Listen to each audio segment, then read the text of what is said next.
4, 3, 2, 1. MDS, we have ignition, we have a liftoff.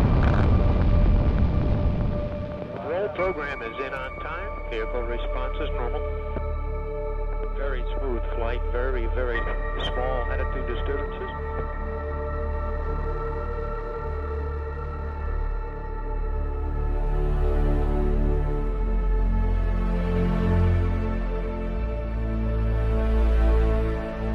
Consider again that dot. That's here. That's home. That's us. On it, everyone you love, everyone you know, everyone you ever heard of, every young couple in love, every teacher of morals, every creator and destroyer of civilization, every saint and sinner in the history of our species lived there on the mote of dust, suspended in a sunbeam.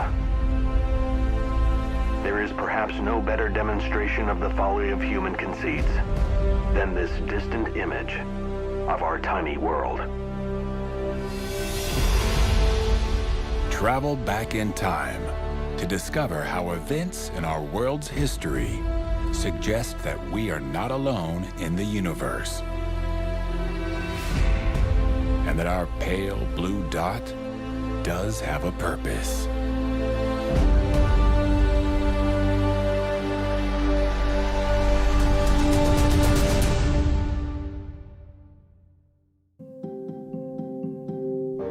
Thousands of years ago, in an area now known as the cradle of civilization, an ambitious king had an encounter that would shape the world to come. Babylon was the greatest city on earth, and its legacy still lives on.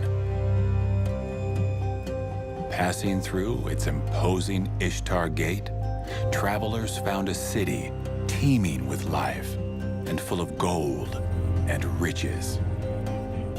This crowning jewel of antiquity was the envy of the world. Any visitor to Babylon at the height of its power would be absolutely staggered by the spectacle of its monumental architecture and by the fact that there gathered in the city were people from all over the world. It was a true metropolis. Babylon proclaimed itself to be the first city in the world. It was the city that the gods had first created, and this conceit reflected the fact that it was indeed a metropolis of an order and scale that the world had never seen before. One night, Babylon's king Nebuchadnezzar was awoken by an unusual dream. A young Hebrew slave named Daniel was called to interpret the dream. Daniel, like many people in the ancient world, believed that dreams were significant. And God communicated, or gods communicated through dreams. And Daniel believed that his God, the God of the Hebrews, knew the meaning and the interpretation of this dream. In the king's dream, he saw a giant statue made of gold, silver, bronze, and iron, with feet of iron mixed with clay. Daniel revealed that each metal represented a mighty empire, beginning with Babylon as the head of gold. He accurately predicted the rise and fall of empires.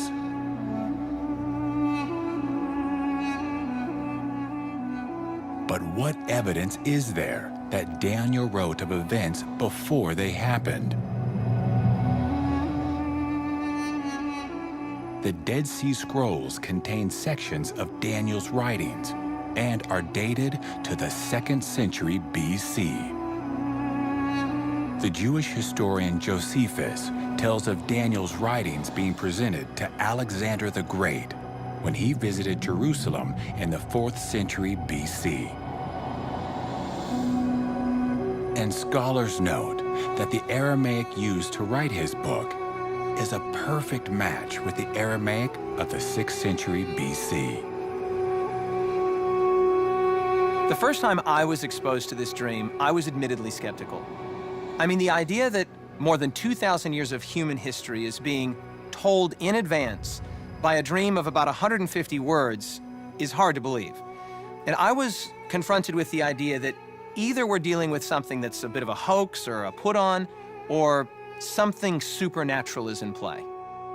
Daniel had predicted that an empire represented by the chest and arms of silver would rise to conquer Babylon. At the height of Babylonian dominance, Daniel foretold that an inferior kingdom will rise.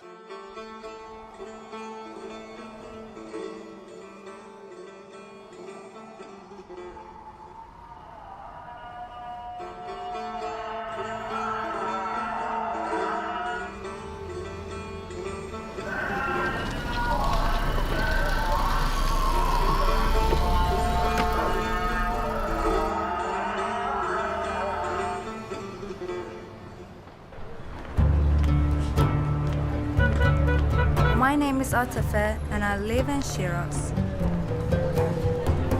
It is one of the most beautiful cities of Iran, known for its gardens and poets. In my spare time, I love to take photos. As a Muslim woman, I feel in awe when I come to this mosque. Muslims, Jews, and Christians cherish Daniel as a sacred prophet. And over 2,000 years ago, a conqueror would rise from the east to lead a charge against the mighty empire of Babylon. For some years before the fall of Babylon, the Babylonians knew that the king of what they called Parsu, or Persia, a man named Cyrus, was conquering large parts of the world beyond their borders. After uniting with the neighboring Medes, Cyrus led his combined forces on a series of famous victories, firmly establishing his name as a star on the rise. But his rise would not be complete without the taking of Babylon. Herodotus portrays Cyrus as the very model of a great conqueror, and he portrays Babylon as Cyrus's greatest conquest, the supreme prize. And it's the supreme prize because it is the hardest nut to crack. Babylon was one mighty fortress. Its massive walls, deep moat, and imposing gates made it impossible for any invading force to conquer. Confronted by walls that could not be breached, Persian troops identified the river Euphrates as the point of entry. Diverting the river upstream, Cyrus's troops were able to march along the riverbed, under gates, and into the heart of the city.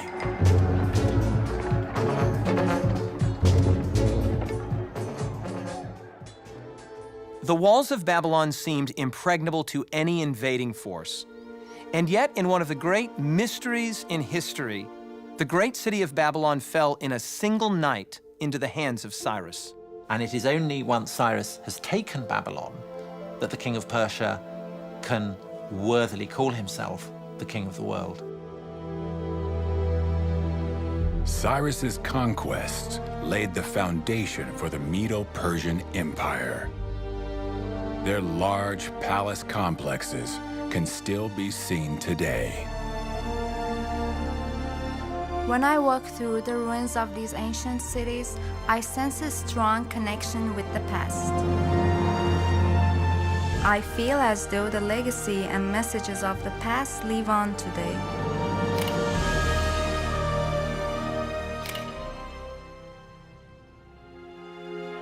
After conquering what seemed like the whole world, Cyrus died in battle.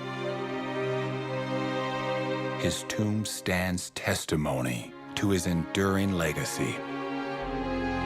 Today, Cyrus is still recognized as one of our country's greatest heroes.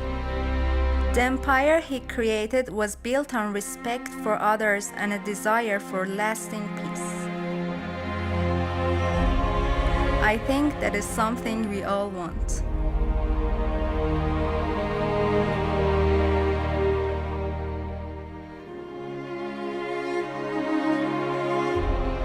As the kings of Persia died, their bodies would be laid to rest here. Their elevated positions a fitting symbol of their dominance and strength.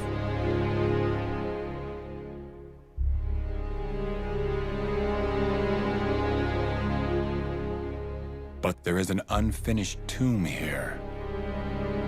The last of the Persian kings was only just warming the throne when he would come face to face with an agent of Daniel's prophecy.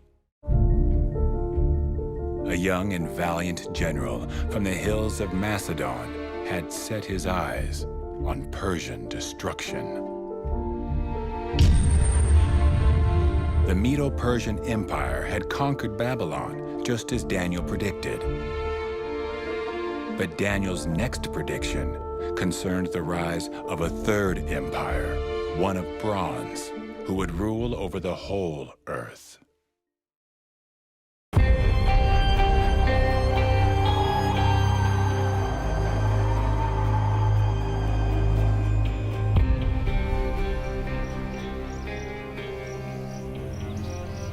The climbing here is like a tradition, passes from father to son.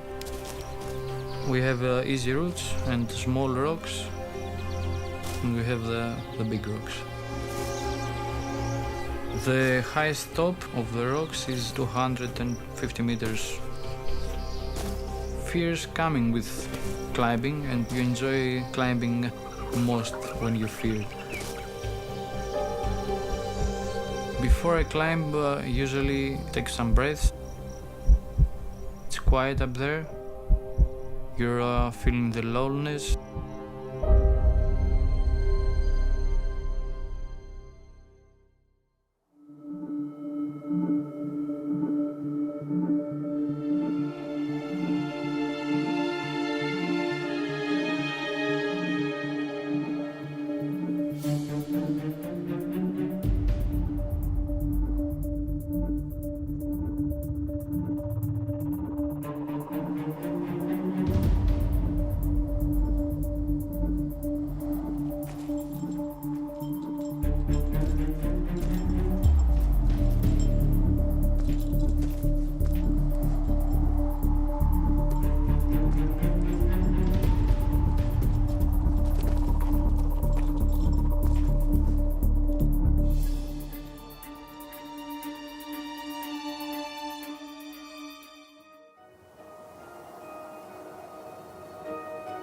Today, monasteries adorn the peaks of these sheer cliffs.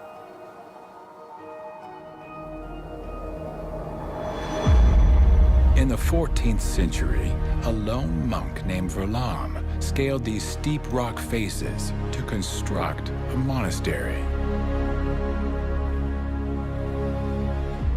Under the watchful eye of a monk is a fresco depicting a key figure of Daniel's timeline, Alexander the Great.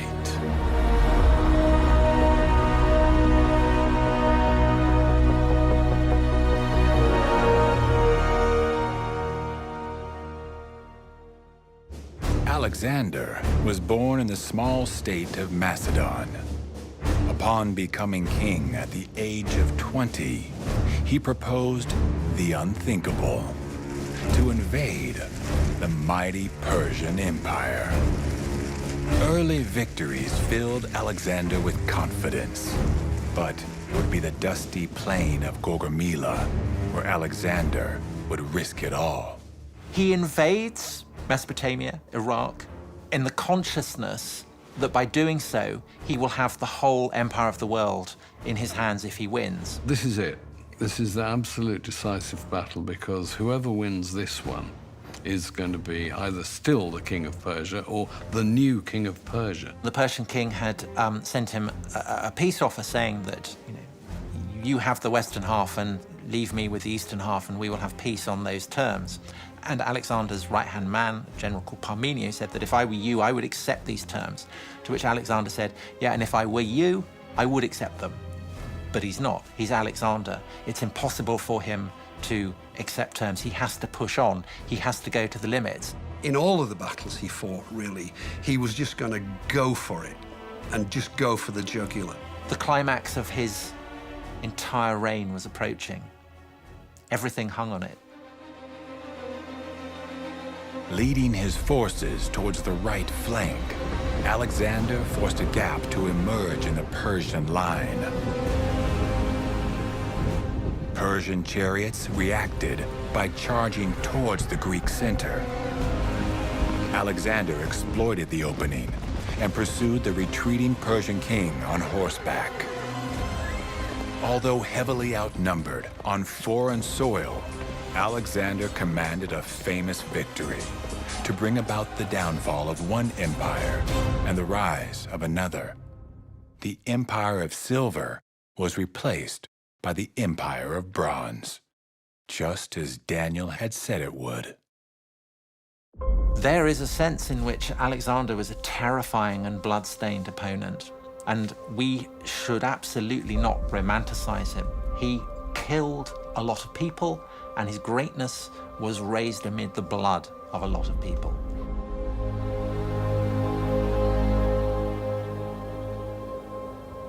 Alexander would establish himself in Babylon at the former palace of King Nebuchadnezzar.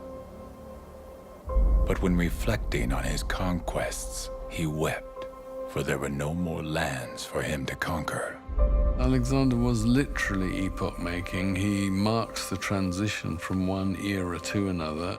Without the genius of Alexander and without the military revolution that Philip, his father, had initiated, it's perfectly possible to imagine a world in which the Persian Empire continues. In many ways, I'd say perhaps that, as someone else has said before me, I think, that Alexander the Great was his own greatest creation. His Greek empire had conquered the then known world with astonishing speed. One man had fulfilled Daniel's prediction. Daniel predicted a fourth empire would rise to global power. Then there will be a fourth empire, one strong like iron. Just like iron breaks in pieces and shatters everything, so it will break in pieces and crush the others. Located at the heart of the Mediterranean Sea is a city that grew from obscurity to become the center of a global empire. Rome, Caput Mundi, capital of the world.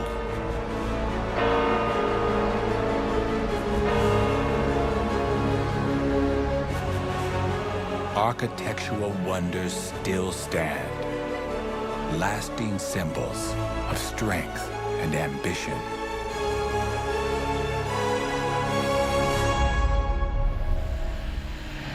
For over 20 years, Adriano Moravito has studied the foundations of the Roman Empire, hidden deep below ground.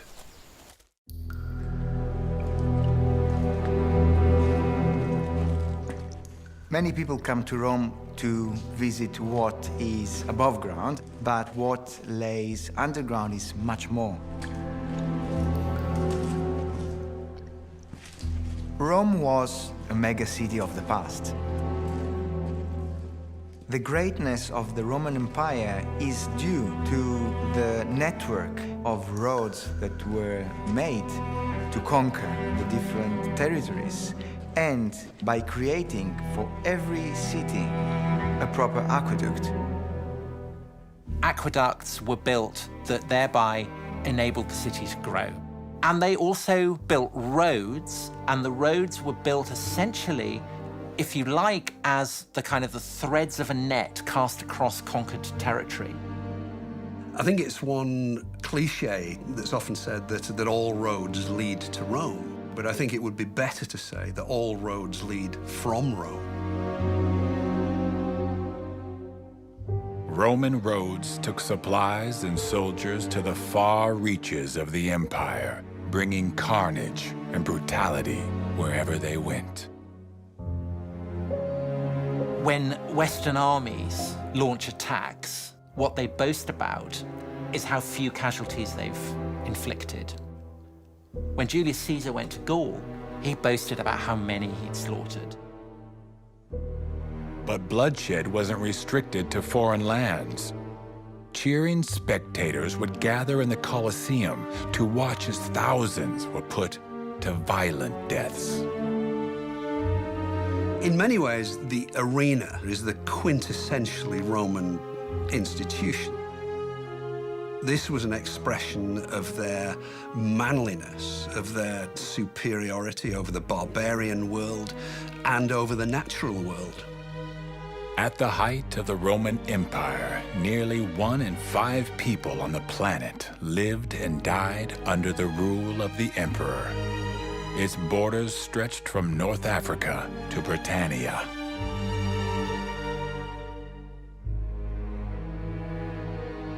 By 476 AD, barbarian invasions had reduced the Roman Empire's borders to a size not seen in 6 centuries. There were predators on the margins, people called barbarians by the Romans. Many of them were dominated by the Romans and lost their freedoms to them, and obviously they resented and hated that. They were able to step in and take over vast chunks of what had been the Roman Empire. Daniel had predicted that the Roman Empire would crumble from within. As you saw the feet and toes, partly of clay and partly of iron, so the kingdom shall be divided, and partly strong and partly fragile. Barbarian tribes divided the Roman Empire, and these new nations would lay the foundation for Europe to come. For Europeans, Rome is the ghost that will not go away. And almost the moment that the rule of the Caesars had collapsed, there were people who wanted to try and restore it. There's a sense in which you could argue that the Roman Empire never really fell, and that we, as modern Europeans, are just latter-day Romans. Daniel's next prediction was that European kings and queens would seek to repair the divided empire through marriage alliances. As you saw, the iron mixed with soft clay, so they will mix with one another in marriage. But they will not hold together, just as iron does not mix with clay. As the 20th century approached, many of Europe's political powers were linked by marriage alliances. But family feuds would ignite events that would drag Europe through 2 world wars. Millions would perish as ambitious leaders sought to resurrect a united European empire. Determined to never allow Europe to descend into another bloody war, world leaders came together to sign peace treaties, paving the way for the development of the European Union. But the tension remains. Once open borders are being walled up, social and religious fears spill into the streets. Economic inequality, rising unemployment, and political extremism are gaining ground. It is clear the iron and the clay aren't mixing. Daniel's dream contains 7 predictive elements. That is, Babylon to Medo Persia to Greece, Greece to Rome. And of those 7 predictive elements, 6 have already come to pass. Now, just the sheer force of logic and of the odds would suggest that if 6 of the 7 predictive elements have happened, that the 7th is very likely to happen as well. Daniel predicted that the gold of Babylon would pass into the hands of another. The empire of Cyrus would come to an end.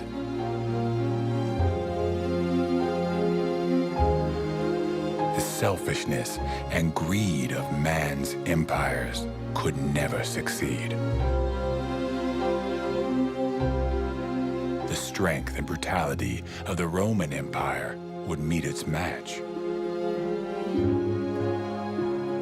Its borders fragmenting, divided from within, and efforts to unite against the Word of God would continually fail.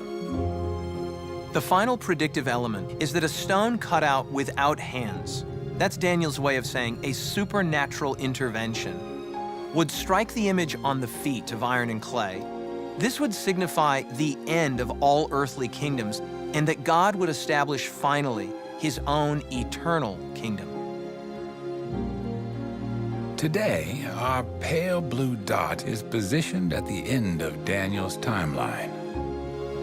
He predicted that during the time of modern Europe, God would return to earth to establish his eternal kingdom.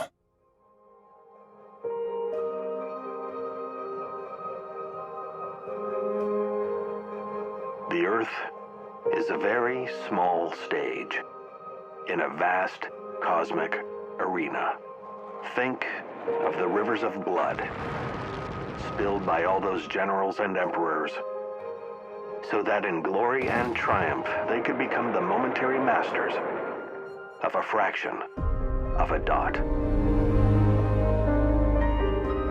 Daniel's prophecy binds together the hopes of humanity and reveals a God who has become part of our world. Daniel's final words to the king were that the dream was certain and its interpretation was sure. Our lives are often characterized by things that are not certain and not sure. We face the future with confusion and anxiety.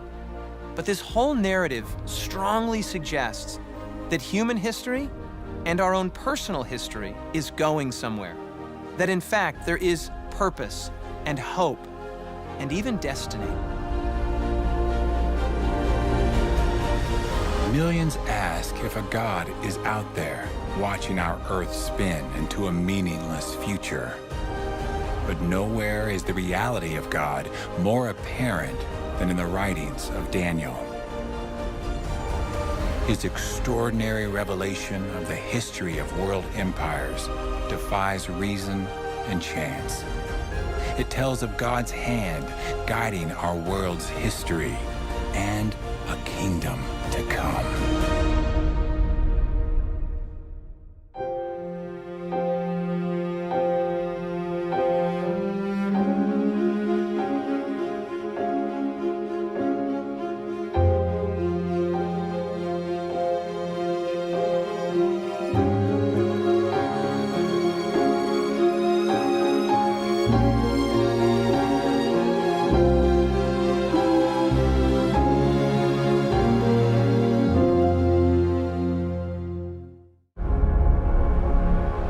Daniel's prophecies need to be shared with every person on the planet as soon as possible. To purchase an online version or DVD copies of Kingdom Come for sharing, or to learn how you can support this project to continue producing world-changing documentary films, visit kingdomcome.com.au.